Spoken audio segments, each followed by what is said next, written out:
Performance review is so obvious, but we don't do it when we present. Find out what we should be doing in today's show.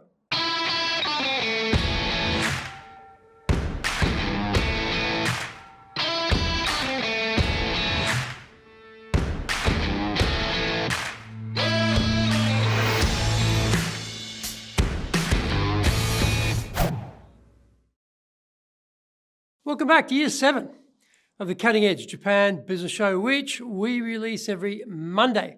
I'm your host, Dr. Greg Story, Dale Carnegie Award-winning franchise owner, master trainer, president of Dale Carnegie Tokyo Training, and three-time best-selling author.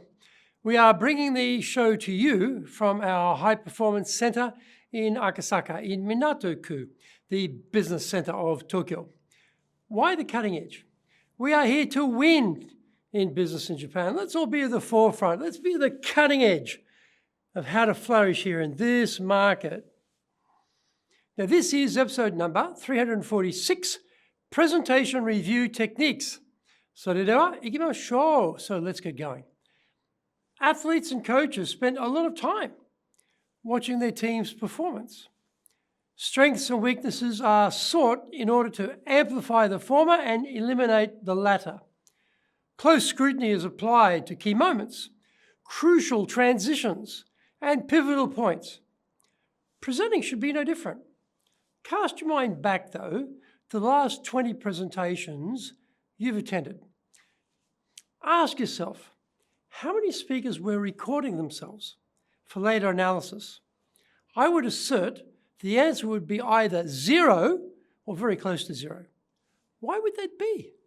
High-performance athletes are constantly using video to check on what they are doing.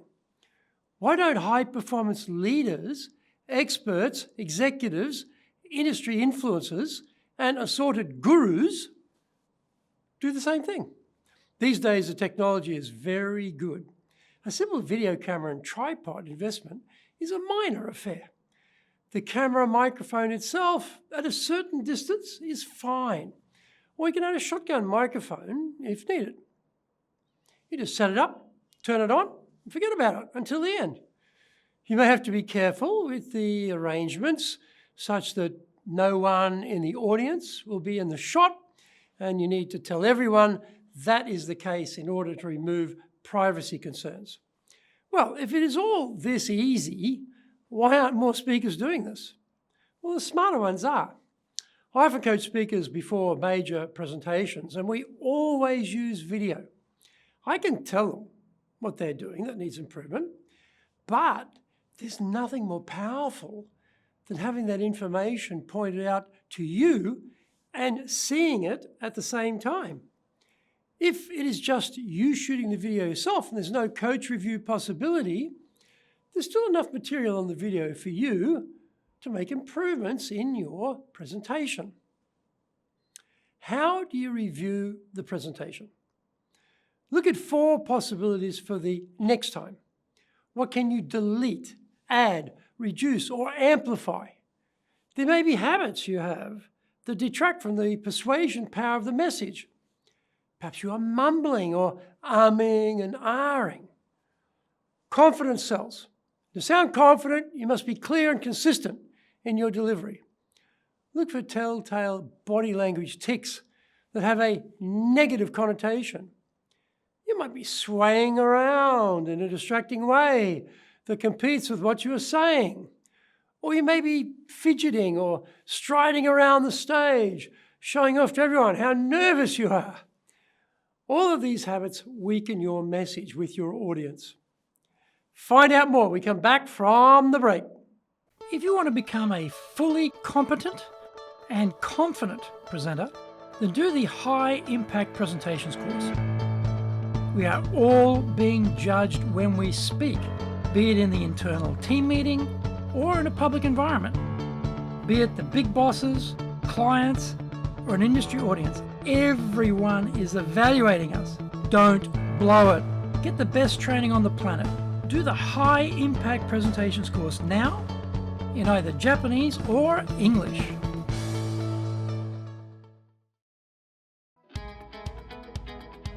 Speaking in public means our personal and professional brands are on show. Let's make it a total success. Japan Presentations Mastery is the Bible for presenting in Japan. This is the most comprehensive collection of experience and insight on presenting that you will ever need.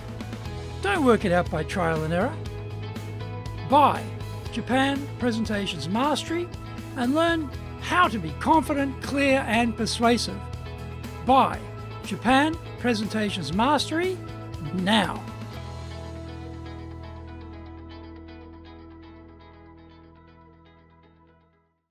Welcome back. Are you engaging the audience with your eye contact? My Japanese history professor at university would deliver every lecture staring at the very top of the back wall and never engage in any eye contact with the students. Don't be like that. Use every second of the presentation to lock eyes with members of your audience for about 6 seconds, one at a time and in random order. Are you congruent with your gestures during the explanation, or no gestures, or too many gestures, or permanent gestures? Gestures are there to be points of emphasis, so hold for a maximum of 15 seconds and then turn them off.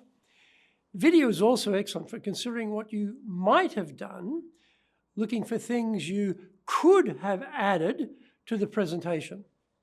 Maybe there was a chance to use a prop or introduce a slide to support a point, or call for more audience participation by getting them to raise their hands in response to a question. I was giving a talk recently on AI in the workplace, and I showed 2 paintings labeled A and B and asked the audience which one was painted by AI.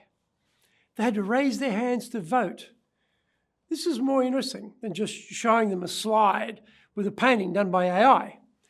Roughly half of the audience were for either A or B. In fact, they were both done by AI, so it was a bit of a ruse, but very effective to drive home the point I was making.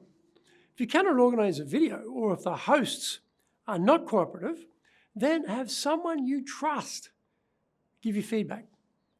Don't ask them in broad question forms such as, how was it? We need to be more specific. Did my opening grab the attention of the audience? Were my main points clear and supported with credible evidence?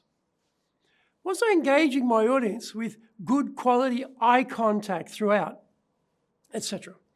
Give them a checklist before you start so you can guide them in what to look for. Unless they're a public speaking expert themselves, they won't know how to help you best. In a year, most people don't get that much opportunity to speak in public. So it's very hard to get the right frequency to enable improvement.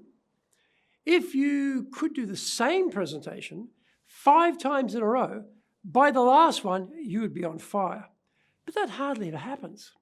This is why the video or expert feedback becomes so useful. You can review the presentation at your leisure and improve on your professional public speaking capabilities for the next outing. I hope you enjoyed today's show, and so please subscribe on YouTube. Share it with your family, friends and colleagues. Become a regular. Hit the little bell icon to receive update notifications. Our website details are on screen now, www.dale-carnegie.cojp. It's packed with value, so certainly check it out. We try to offer as much value as possible, so you might also enjoy our other shows. In fact, we are releasing content 6 days a week. For podcasts, Mondays for the Cutting Edge Japan Business Show, Tuesday for the Presentations Japan series, and every second Tuesday for the Business Tatsujin no Oshie Show, Wednesdays for the Sales Japan series, Thursdays for the Leadership Japan series, and every second Thursday for the Business Pro Podcast Show, Fridays for the Japan Business Mastery Show, and Saturdays for Japan's top business interviews. Now, you get these wherever you get your podcast. Also, every Monday we release the Cutting Edge Japan Business Show. Every second Thursday, we release the Business Pro Television Show. And every Friday, the Japan Business Master Show. Saturdays, every Saturday, we are releasing Japan's top business interviews. These are all on YouTube. We appreciate your support and please let others know about it so they can benefit too. We want to make a contribution to helping people build their careers and businesses. And so please join with us in that endeavor. Episode number 347, we're talking about roots of poor customer service. So, yoroshiku onegai itashimasu. Please join me for the next episode of the Cutting Edge Japan Business Show. We are here to help you. We've only got one direction in mind for you and your business, and that is up.